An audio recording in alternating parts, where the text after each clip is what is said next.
আমি তো চ্যাটিং করতেছি। আপনি এমন করতেছেন কেন? আমি আপনার কিছু করতেছি না তো।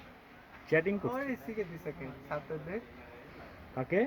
ওই ছাত্রদের সিগারেট দিছে কে? কই ছাত্র? ওই এক যে ছাত্র, এ ছাত্রর বাবা। এই ও সিগারেট খাওয়া বয়স হয়েছে? ও ছাত্রর বাবা তো। ও ও তো সিগারেট খাওয়া বয়স হয়েছে? ছাত্রদের পড়ায়। সিগারেট খেতে কি কোনো বয়স লাগে? আরে এগুলি সিগারেট খেলে তো হার্ট অসুখ হয়। সেটা বলতে পারেন, কিন্তু সিগারেট খেতে তো কোনো বয়স লাগে না। লাগে তো, সিগারেট খেলে হার্ট সিগারেট অসুখ খাওয়া হয়। ভালো না, কিন্তু সিগারেট খেতে কোনো বয়স লাগে না।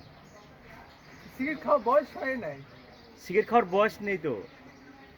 সিগারেট খাওয়া ভালো না, কিন্তু সিগারেট খাওয়ার কোনো বয়স নেই। আমি তো সিগারেট খাই না। আপনি বড় হলে খাবেন। আমি সিগারেট খাই না, আমার তো হার্ট অসুখ হয়। ও, আমার তো তাহলে আপনি হার্ট- দুধ খাবেন। চা খাবো। হ্যাঁ, চাও খেতে পারেন, দুধও খেতে পারেন।